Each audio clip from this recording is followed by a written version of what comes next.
Well, guys, the Chauvin trial is over. Well, at least for now. We'll probably see some appeals somewhere down the road, and it's going to come back to another set of wall to wall news coverage. So, we'll talk a bit about everything else that goes on with that. We'll talk about the verdict, the reactions to the verdict, and what some of the public figures have said about the verdict. And just in time for all this to be over, just in time indeed. There's another police involved shooting.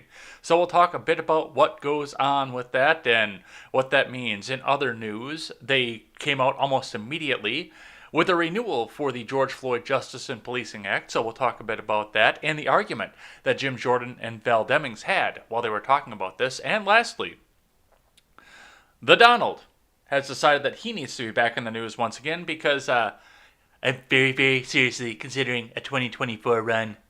And that's what he tells Fox News. Is it going to be a good idea? We'll discuss it. We'll discuss that at length probably at the end of the show. I can't believe the timeline we're in, but hey, do you trust the plan yet? I'm Jay Edgar, and this is Contemporary.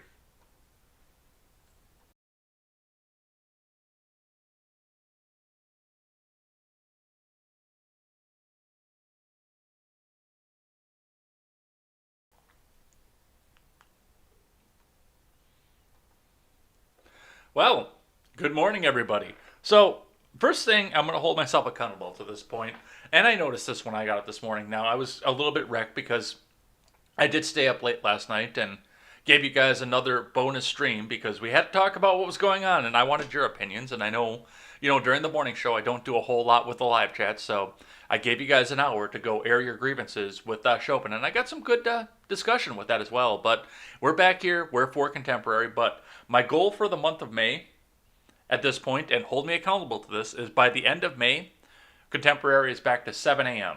because I just keep sliding later and later as I oversleep more and more.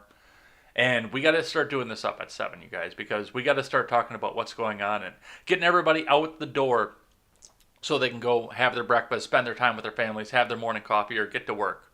Whatever the case may be, we got to start doing more of that. So I'll be focusing on that and focusing on my sleeping as we move in through May, and hopefully by May 31st, we are back to 7 a.m. for this. We're going to see if we can start moving it back a little bit and staying consistent with it.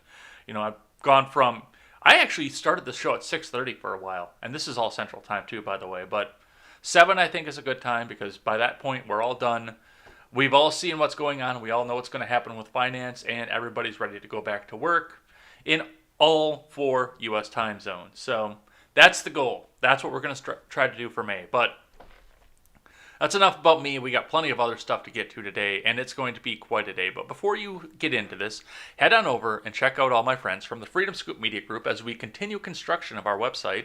I know that the charity stream and a lot of what just happened yesterday threw a wrench into a little bit, but we are still furiously constructing the website, making sure that we get you the absolute best news experience. But while we're constructing, head on over and check out all the creators from the Freedom Scoop Media Group, the Daily Ignoramus, the Generational Gap, the Freckles and Brit Show, the R-Rated Conservative, and the Breakdown with Birkenhoff. Go check all of them out over there, and once we're back up and running, you will have direct ways that you can support them, so you can help us support great creators, and you can do so as well by picking up some of our swag, and we'll have a new t-shirt shop as well. So definitely looking forward to all that. Come on over there, hang out with all my friends. They're all really cool people, I promise, and, well, go check them out.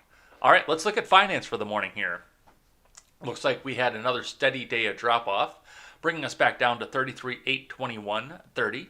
And somebody in the live chat came in and said that the Biden economy is doing great. It's not doing great.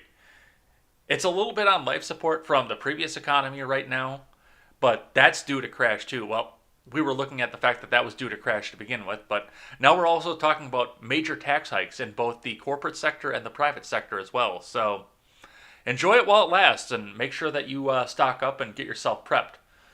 Get some canning done, get some good canned goods, get an extra can of beans in your cabinet while the economy is still good, because it's going to come crashing down, and I already know what the narrative is. Well, this is Trump's economy kicking in.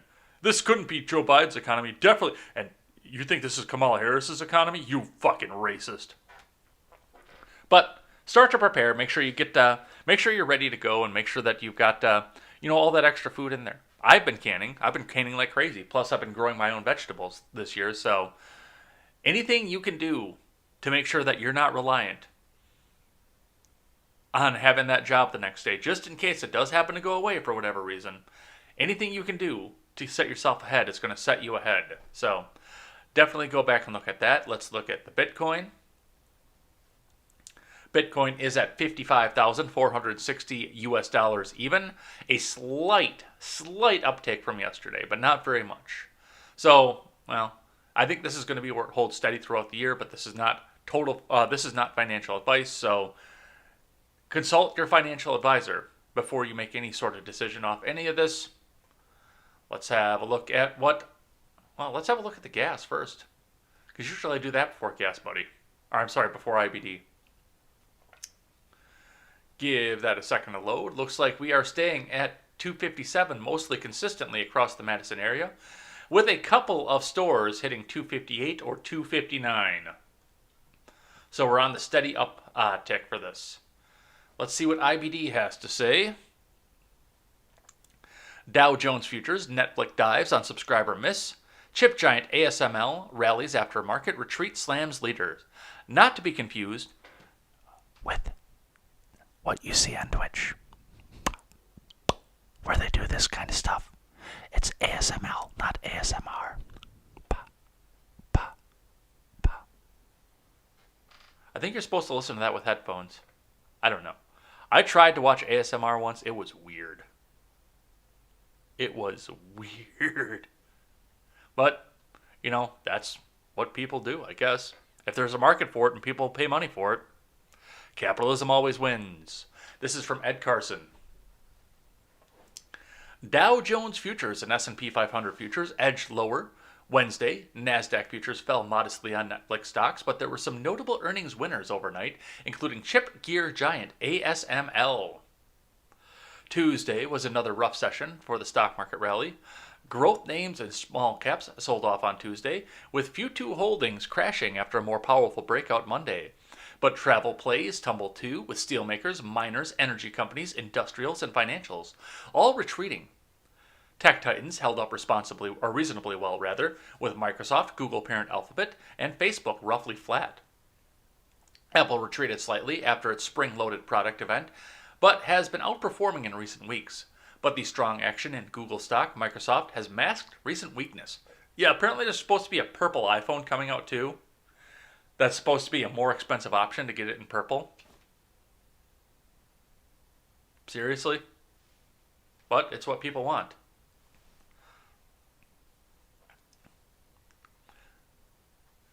Netflix reported earnings after the close, so did Intuitive Surgical, Edwards Life Sciences, CSX, and Tenet Healthcare. Netflix earnings topped views, but subscriber growth of 3.98 million fell short. The FANG stock sees only 1 million new streaming customers in quarter two. Netflix faces a post-pandemic environment amid growing competition from Disney and its Disney Plus streaming service. It'll start a $5 billion stock buyback program this quarter. Well, your market's starting to get a little bit saturated too, because that's what everybody did throughout the pandemic, except for me because I worked. But most people went out there, and that's what they did, is they watched Netflix and they bought Netflix. So once your market is saturated, there's only a certain number of people in the world, especially in the first world, that can still afford to go out and get Netflix. So at some point, you're going to run out of people. It's like the commie fucking coup. At some point, you're going to run out of people. And I think we're well past that point, too, given the cases that we saw every new day. Some of that shit doesn't math. But that's where we go. And Netflix stocks plunged 8.5% early Wednesday, signaling a move below the 50-day and 200-day lines. Shares reversed lower Tuesday to dip 0.9% to 549.57. Netflix stock has a 559.85 buy point from a tiny handle on a weekly chart, as well as a downward sloping trend line just below that level. But that may not be relevant if Netflix stock plunges on Wednesday. Disney stock was flat before the open. Disney stock fell 2.5% on Tuesday, dipping below its 50-day line and near the bottom of its flat base. Roku fell nearly 4% in the pre-market amid concerns that streaming growth overall will slow. Roku stock sank 1.7% on Tuesday, continuing to retreat after hitting resistance at its 50-day line. Intuitive Surgical earnings topped forecasts for the robotic surgical systems leader. ISRG stock rose about 4% to 844 in extended trade after shares closed down 8 cents to 811.11. Intuitive Surgical stock has an 812.89 buy point from a double bottom base. Edwards Lifesciences earnings top views with the medical device maker guiding up for quarter 2 and the full year. EW stock popped 3% in pre-market action. Shares rose 1.2% on Tuesday to 89.63, not 86.93, moving in a buy zone from an 88.30 double bottom buy point according to the MarketSmith analysis. Which is interesting given the fact that we see medical devices stocks start to go up. And what did we see during the pandemic? Oh, well, I don't necessarily need that preventative checkup or that preventative surgery right now because I don't want to be in the hospital and have to be masked up for weeks at a time and, worried about the fact that most of the hospitals filled with people with coronavirus and I might get coronavirus. So now that the vaccine is coming out, people are going out and getting some of these more preventative and some of these more minor surgeries. So that's actually something to watch. And once again, not official financial advice, but I would talk to your investor and whoever is in charge of your 401k and say, hey, maybe medical devices? What do you think? CSX earnings missed while revenue topped. CSX stock edged lower early Wednesday. Shares dipped 0.3% Tuesday after hitting a record high intraday. CSX stock is extended from a buy point. Tenet Healthcare earnings top views for the hospital operator. THC stock, but not the fun kind of THC stock, rose nearly 3% overnight. Tenet fell 1% to 52.04 Tuesday, just below its 50-day line, but within a short consolidation that's almost a proper base. The buy point for THC stock is 57.98, but investors could use 54.98 just above Friday's high as an early entry along with a 10-week line rebound. ASML earnings were better than expected Wednesday, while the Dutch chip gear giant also guided up for 2021 revenue. That's a positive sign for the chip sector, which has come under pressure this week.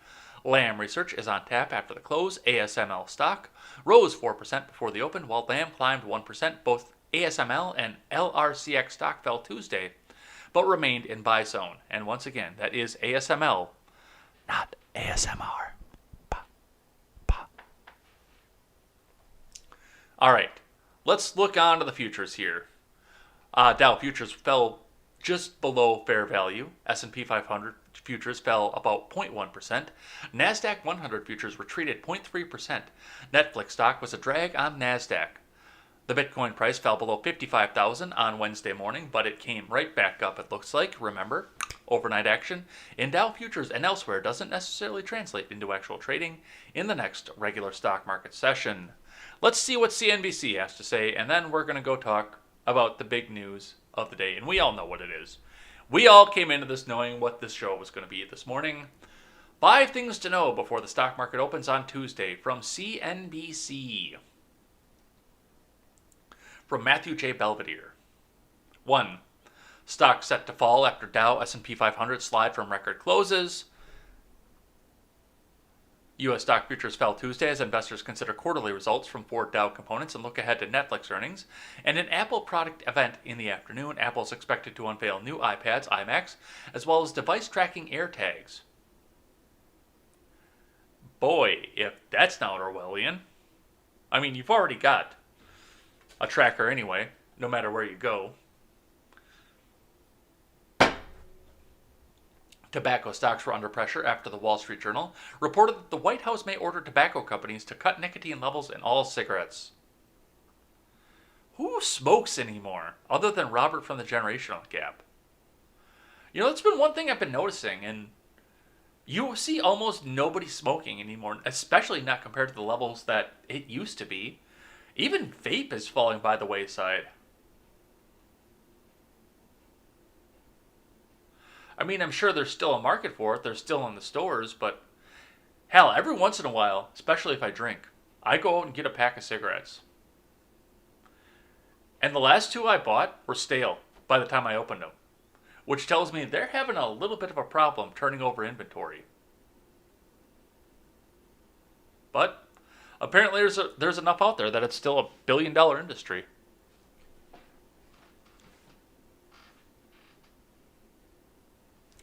All right, number 2, 4 Dow stocks report earnings, including Johnson & Johnson and IBM.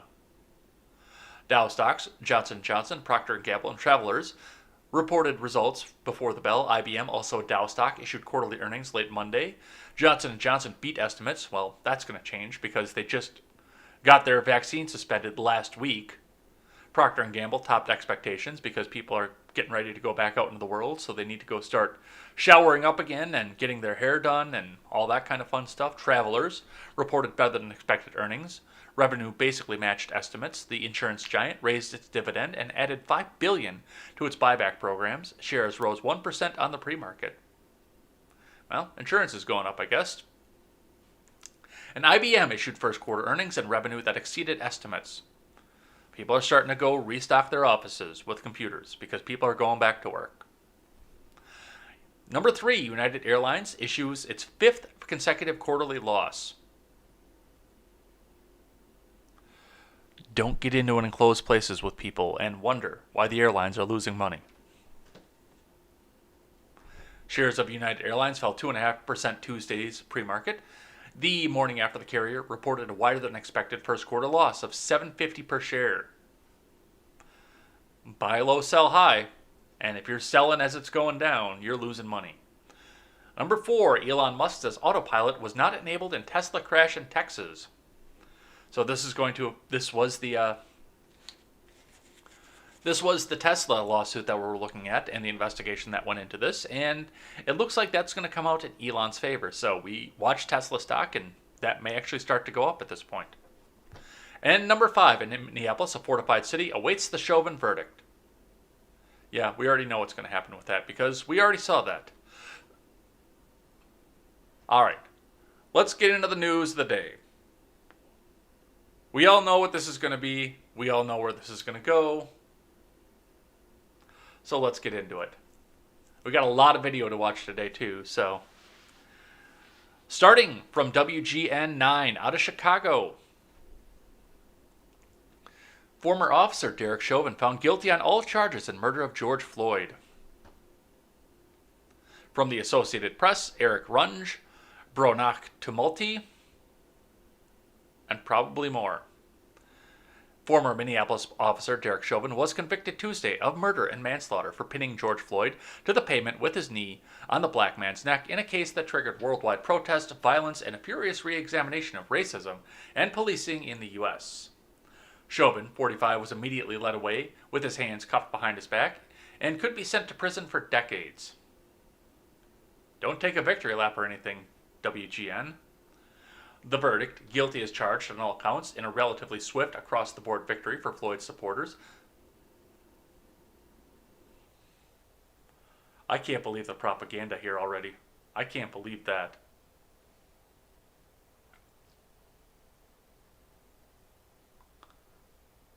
Set off jubilation mixed with sorrow across the city and around the nation. Hundreds of people poured into the streets of Minneapolis, some running through traffic with banners. Drivers blared their horns in celebration. Today, we're able to breathe again.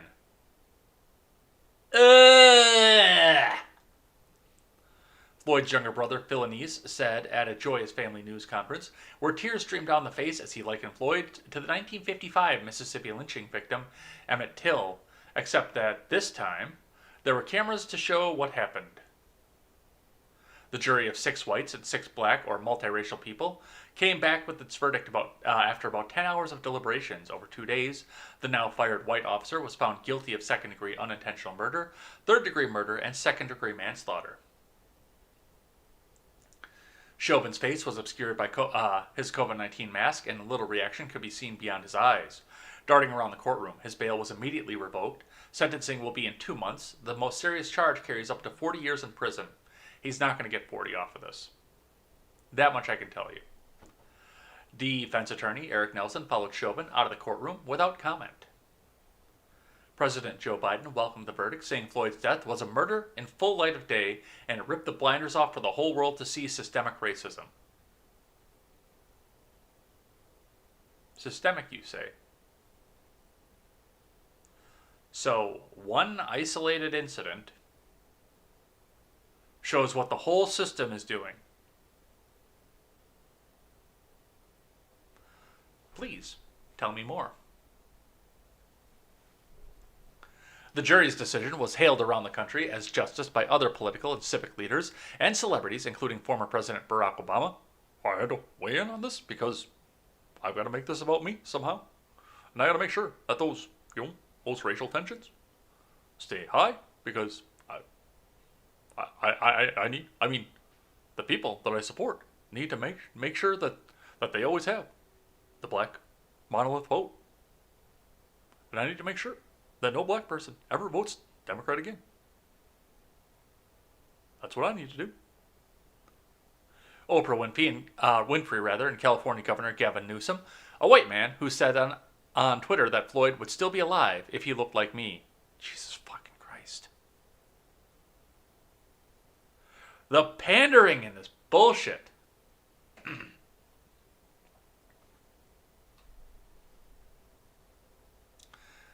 At a park next to the Minneapolis courthouse, a hush fell over a crowd of about 300 as they listened to the verdict on their cell phones. Then a great roar went up, with many people hugging, some shedding tears. It's not a cult, though. At the intersection where Floyd was pinned down, the crowd chanted, "One down, 3 to go," a reference to 3 other fired Minneapolis police officers facing trial in August on charges of aiding and abetting murder in Floyd's death. Janae Henry, who lives nearby, said she felt grateful and relieved. Well, yeah, her fucking house isn't going to burn down. "I feel so grounded. I can feel my feet on the concrete," she said, adding that she was looking forward to the next case with joy and optimism and strength. Jamie Haggard, who brought her biracial 4-year-old daughter to the intersection, said, "There's some form of justice that's coming."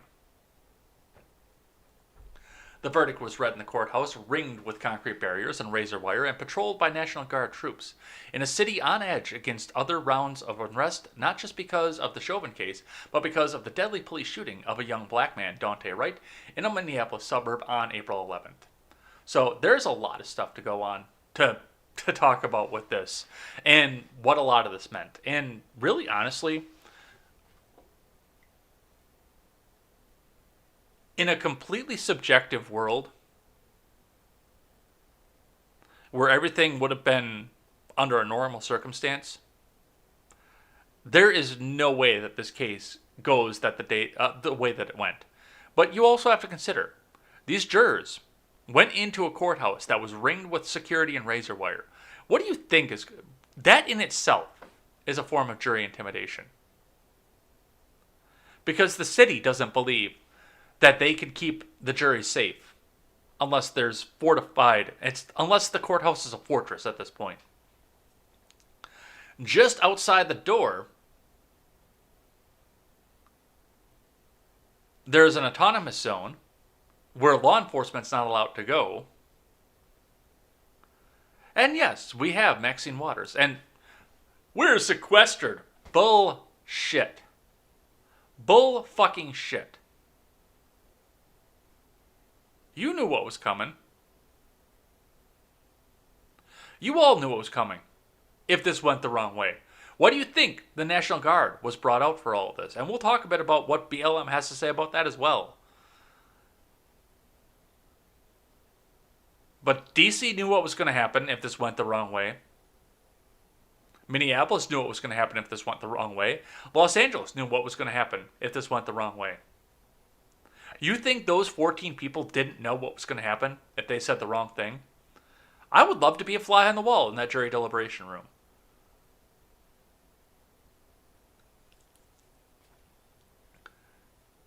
Because I want to know.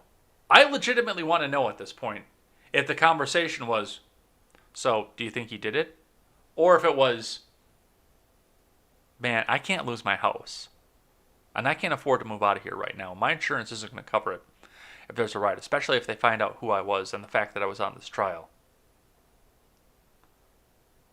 This is, and especially given the fact that they waited almost a year to do this. with one of the most publicized and televised events in history.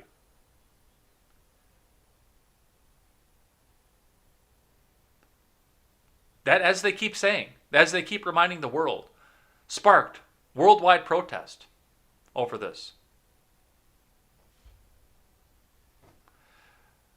To look at what was actually presented there is enough reasonable doubt to say, well, he's got to walk, because I don't know if this was, especially in the murder. And I said right from the beginning, I could actually see the manslaughter charge hit and stick.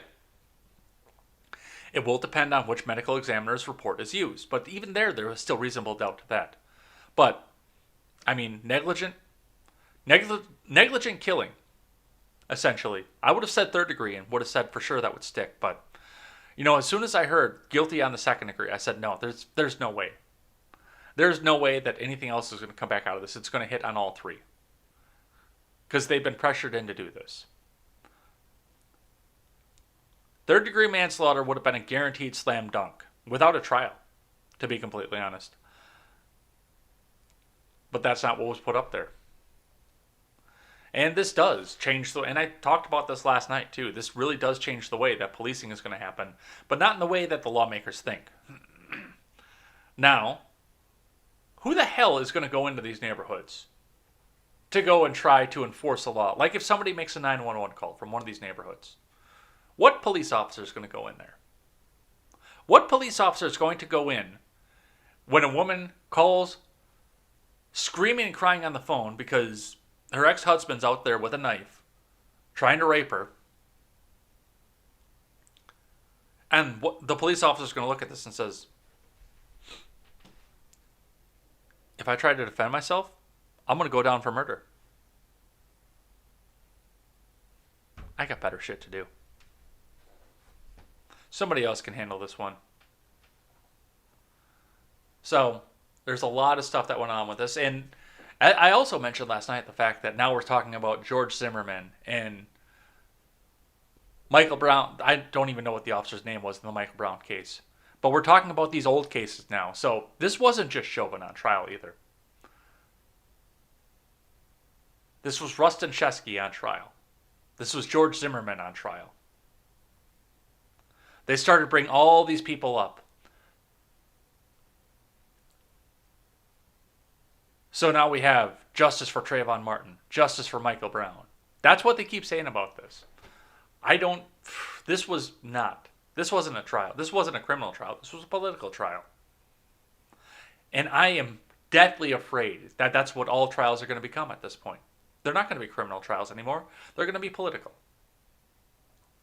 Where the jury is going to weigh whether or not the verdict is going to cost them their city, or their lives, or their families, or their families' lives.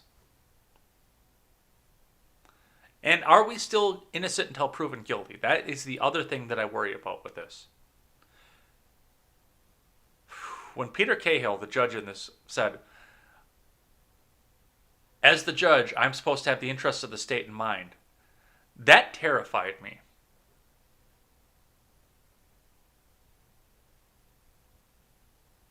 That right there is grounds for a mistrial, because the jury heard him say that. They knew the outcome that the judge wanted. They knew the outcome that Biden wanted. They knew the outcome that the White House wanted.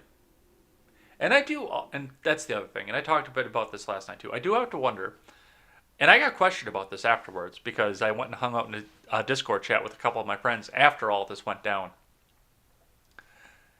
And one of my friends asked what I meant by how this would have changed if the political winds were different, or if Don had won a second term. And honestly, I'm ready to believe that the prosecution would have come out and thrown the trial. Because they wanted to have that not guilty verdict so they could come out and riot in the cities and come out and say that under Trump's America, this is all systemic racism.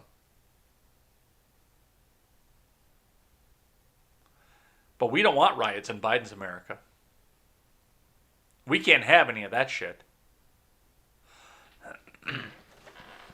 There's a lot of stuff to see here, a lot of stuff going on, but that's what we see from that. He is found guilty on all charges.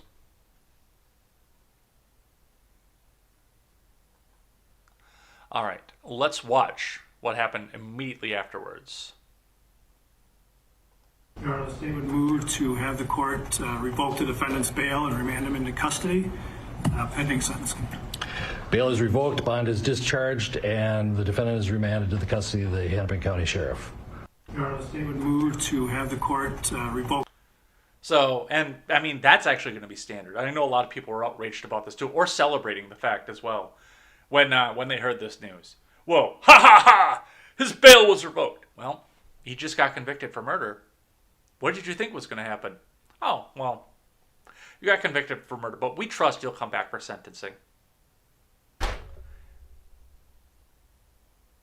You don't get let out on bail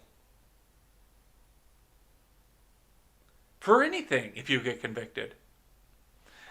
If you have a situation where you're going to have to wait for sentencing, which 8 weeks for sentencing is bullshit too, get out and get it the fuck over with. This guy has a right to a speedy trial. But for 2 months now, he's just got to sit in and wonder what the hell his fate's going to be. But once they're convicted, you don't let him back out. Because he's got no incentive to come back for the sentencing. Where he knows he's just going to sit. Other than the fact that maybe they'll come back and make him sit for longer. That would be the only incentive that they have to bring him back for sentencing. That is a standard practice. And people are coming out and saying this is some sort of extraordinary case where they found him so evil that they had to remand his bail. I'm not going to name call. But these people have no idea how the criminal justice system works. And I love this too, the first comment out here. In Joe we trust. It's not a cult. It's not a cult. In Joe we trust. All right, let's see what ABC has to say here. Scroll back up to the top. George Floyd's brother on watching Derek Chauvin placed in handcuffs. He had it a lot easier. We're joined by George Floyd's brother, Philonise Floyd, and family. Go away, Strahan. From Emily Shapiro. One of George Floyd's brothers says he was struck watching former Minneapolis police officer Derek Chauvin put his hands behind his back to be placed into handcuffs after the guilty verdicts were read. I watched him put his hands behind his back. He had it a lot easier than my brother because my brother's hands were pinned backwards. Philonise Floyd told the ABC News' Good Morning America on Wednesday. Well, yeah, he surrendered. Your brother didn't. As Philonise Floyd awaited the verdict, he said, "Inside that courtroom, I prayed for like 30 minutes because it took 30 minutes for the jurors and the judge to come out." Well, yeah, that was to make sure that the audience came in and the Washington Post and the local NBC and ABC affiliates could sell more commercials. He said Chauvin's conviction makes us happier knowing that his life, it mattered, and he didn't die in vain. It was accountability, he said of the verdict, which is scripted because we're going to hear Keith Ellison say the exact same thing in just a second. Chauvin was convicted on Tuesday of all counts against him in connection to George Floyd's death: second-degree unintentional murder, third-degree murder, and second-degree manslaughter, second-degree unintentional murder in the commission of another felony, by the way. Philonise Floyd said his brother's death made people realize that people's lives matter. All across the world, not just here in Minneapolis, he said, people, they marched for him, they protested for him. Yeah, they were told to.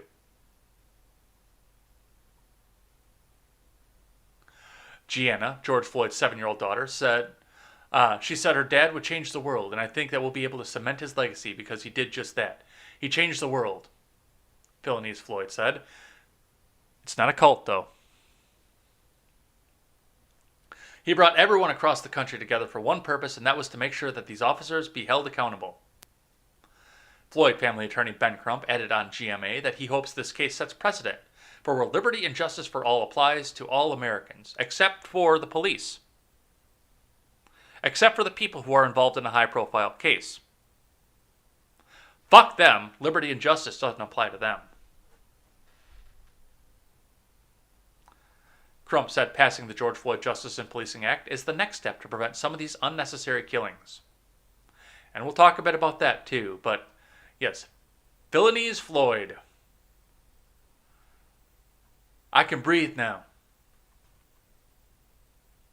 All right, let's listen to what Keith Ellison had to say.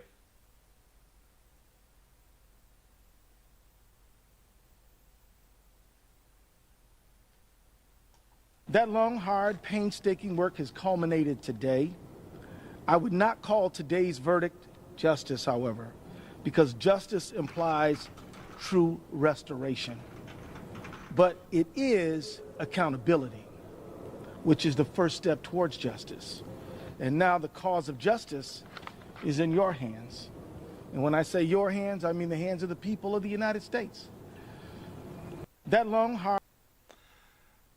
That is just, right there, that's just fanning the flames. Oh, well, we got what we wanted, but it's still not justice. Move the goalpost once again. Move them again, because now you can keep people outraged forever. Because what did they scream in the streets? No justice! No peace! No justice! No peace! And now here's Ellison right there, who has been the highest profile voice in this entire thing, saying, there was no justice.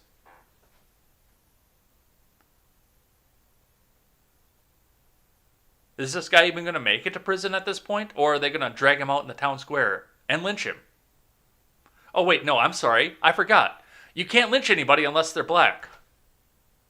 It's not a lynching otherwise, in spite of the fact that it's been one of the preferred methods of capital punishment for 4,000 years in this world. But it's a uniquely United States thing, and it can only happen if you're black. The goalpost moves again. All right. Let's grab another one here from a local ABC affiliate. This one also out of Chicago. Chauvin reaction in downtown Chicago remains peaceful despite businesses boarding up. National Guard on standby. This was from this morning at 5:53 a.m. From Jessica D'Onofrio. An error occurred during video playback, possibly due to network connectivity or being in a background browser tab. Please try again. How about no, Scott? The streets were quiet in Chicago after former Minneapolis police officer Derek Chauvin was convicted of murder in the death of George Floyd, with the overwhelming sentiment expressed appearing to be relief and righteousness. I almost said religious, which it kind of was too. Chauvin was found guilty on all charges shortly after 4 p.m. He was charged with second-degree murder, third-degree murder, and second-degree manslaughter. A small group of people gathered in Daley Plaza, downtown, in anticipation of the verdict. Yeah, this wasn't jury intimidation by any means. While they were heartened by the guilty verdicts, they said true justice in America requires more than just one conviction. Yep. There's the goalpost, once again. Move those goalposts. Keep our base outraged so they keep voting for us. I mean, the agenda is plain and clear in this. Keep the outrage machine going, because the outrage machine worked the last time. Tell me I'm wrong in the chat. If you think I'm wrong, just tell me I'm wrong in the chat or send me an email, edsblogtwitter@gmail.com. Tell me I'm wrong if I'm wrong. But all I see here is another way to move the goalposts and keep the outrage machine going. The Chicago Alliance Against Racism and Political Repression organized the rally, saying they had planned to gather after the verdict regardless of what the jury decided. They said this is a moment that is bigger than George Floyd, Derek Chauvin, or Minneapolis, and they hope people in Chicago reflect on what they say is badly needed police reform in the city.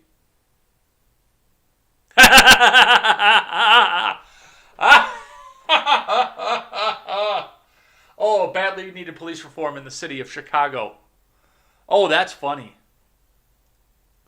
Do you know what's more powerful than the Democrat machine in this country? The corrupt Chicago Police Union. police reform in Chicago. Yeah, okay. Good luck with that.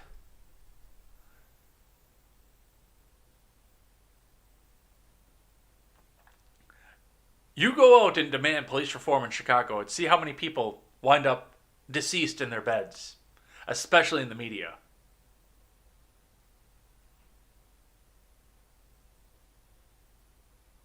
Police reform in Chicago. Okay. The group is planning a rally at 9 a.m. Wednesday across from City Hall, calling on the Chicago City Council to pass an ordinance that would give communities more say in policing in their neighborhoods. Yeah, that's going to go fucking nowhere. Some people said they had stomach pains as they awaited the verdict. It's not a cult, though. And many told ABC 7 Eyewitness News that they felt a sense of anticipation and dread regardless of what the verdict turned out to be. So that's what's happening out of Chicago. It's not a cult, though.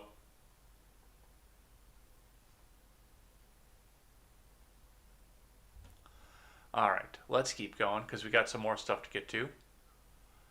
A little bit of the reaction from the other side coming here because people were ripping Tomi Lahren over this one, and rightfully so. It was pretty fucking racist. Ben Shapiro. Well, that was a crappy thing I said about Derek Chauvin verdict. Nancy Pelosi.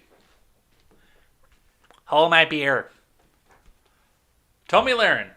Leroy Jenkins, which is a reference I don't understand because it probably comes from a movie, which I've never seen. Tomi Lahren tweets out, though, let's bring the image up, see, because it looks like, oh no, they are just going to give us two. Is the Foot Locker safe tonight? Should be, right? Justice, right? It wasn't justice, it was accountability. No need to steal in the name of George Floyd anymore, right? You got your justice, so I assume there will be peace in Minneapolis tonight. No rioting, no looting, no harassing officers. And I know the Gill Monster is trying to come out and say that this is something racist that Tommy's saying, but I mean, where's the lie? Where's the lie? Tell me where the lie is. And then, of course, because he got 9,000 likes on this. Oh, hey, I'm a pipe cleaner artist. Check out my store. Capitalism always wins, folks, no matter how much they try to cram socialism down your fucking throats.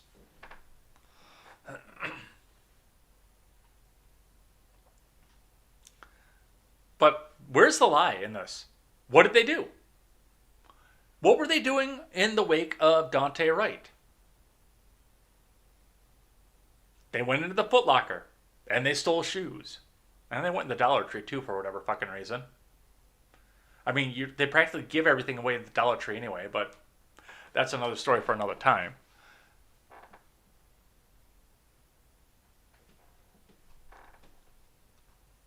But there we go. Apparently it's the most racist thing in the world. Let's see what NBC News has to say. I might have to refresh this a couple times because they'll pop me for my ad blocker. A little bit of on-air production for you guys.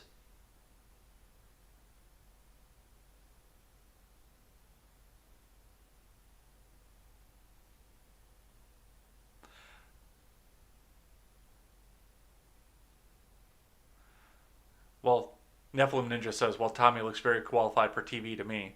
Well, yeah. She's thin, reasonably attractive, and she's got big boobs. Of course she's qualified for TV. All right. Let's see if this one works at this point. Or if it'll kick me back out. It might kick me back out. Prosecutors in Chauvin trial had a winning strategy. Here's what they did right. Well, they pulled from a jury pool who's deathly afraid of their city being burned down. They allowed politicians like Maxine Waters to say that we're going to riot even harder if you don't give us what we want. They let the country come out and say, we're going to riot even harder if you don't give us what we want. We're going to throw an even bigger temper tantrum if you don't give us what we want. That's what they did right. But let's see what NBC has to say that they did right. Except I'm going to have to reload again.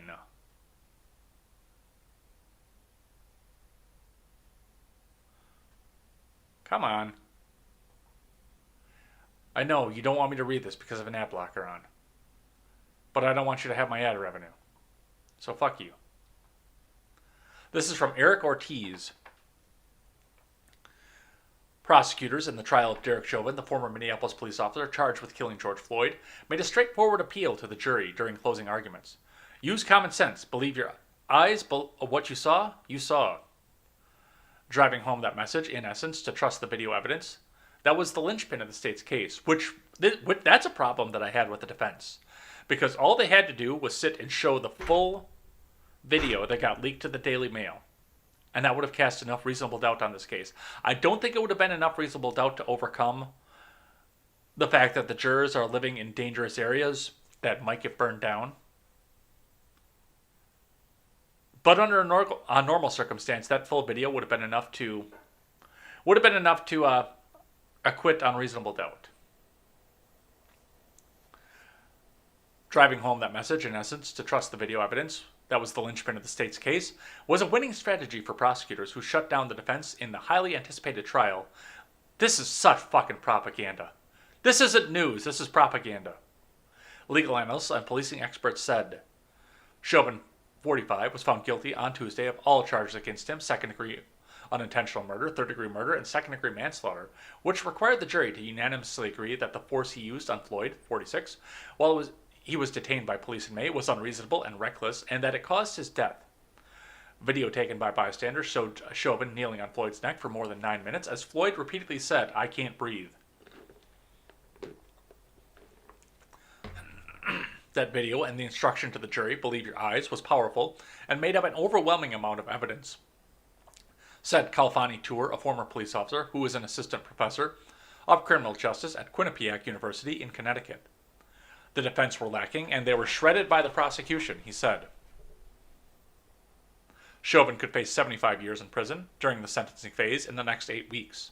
I don't know where they're getting 75 from. He's got 29 at best. At a news conference after the verdict was read, Minnesota Attorney General Keith Ellison celebrated the outcome, saying the prosecution was a team of all Michael Jordan. Oh, I'm going to be fucking sick. It's not a cult. Oh.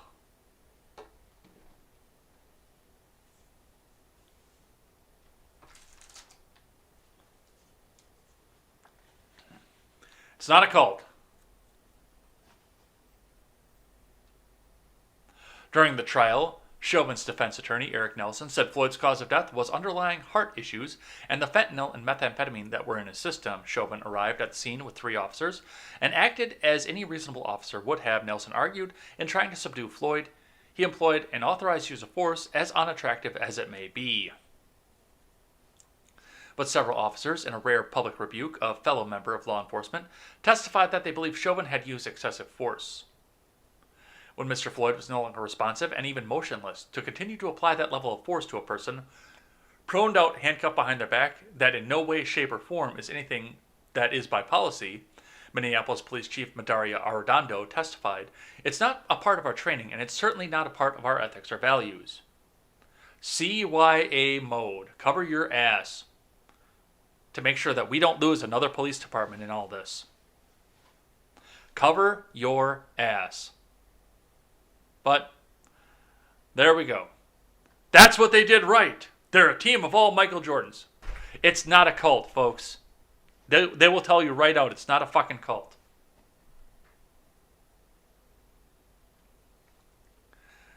All right. Some of the other things that led into all of this here, this tweet out here from Liberty Lockdown. Clint, the wonderful. I'm speechless, which he probably is, because this is another part of what led into this guilty verdict, I strongly believe. Abby Simmons, Derek Chauvin's case is now with the jury for deliberations. Jurors 96 and 118 were dismissed as alternates. Here are bios for all of them. How do you get away with this? Featuring a link for the Star Tribune that says, who are the jurors in Derek Chauvin's trial? Well, they're supposed to be anonymous. There's a reason the camera didn't pan over to them. But hey, here's a full bio, so you've got a good idea, and you could start asking the neighbors who these people are. This was tweeted out by Abby Simons, who is a public safety editor in Minneapolis for the Star Tribune. A public safety editor who's coming out and putting people's lives in danger. And you wonder why they brought back the verdict that was brought back? Thank you, Clint, for that. Somebody wants to go over there and throw him a message in the group chat that we're in, because I know at least one of you is in the same group chat. Let him know that I thanked him. Please.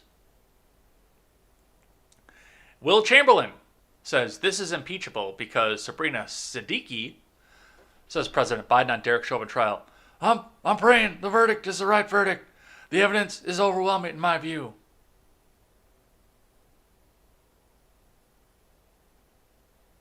That's also mistrialable right away. Will Chamberlain, this is a murder trial. The President of the United States is publicly weighing in against the defendant while the jury is deliberating. It's absolutely gross. And absolutely right. Trump never tweeted anything as irresponsible and abhorrent as these comments. The correct answer is, I will await the verdict of the jury. I will respect that verdict and encourage all Americans to do so as well. It was the same thing with the mayor of Minneapolis. No matter what the verdict is, Derek Chauvin is guilty. Guilty, guilty, guilty. No matter what the verdict is, he is guilty. And Biden is saying the same thing. The chief law enforcement officer of this country, who is supposed to be impartial in his judgment and application of the law,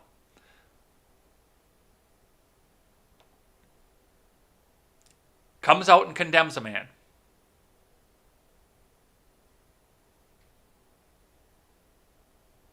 And you wonder why I'm worried that nobody's ever going to have a fair trial in this country again.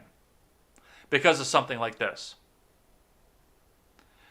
That innocence until proven guilty is fucking out the window at this point.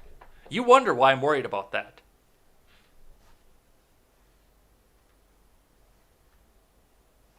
All right. Let's keep going. I got one I archived from the USA Today. Derek Chauvin will likely appeal his guilty verdict in the George Floyd murder, but the odds aren't good. Really? Mostly because the court's going to be prejudiced, I would say, but let's see what the USA Today has to say. Now that fired police officer Derek Chauvin has been convicted on all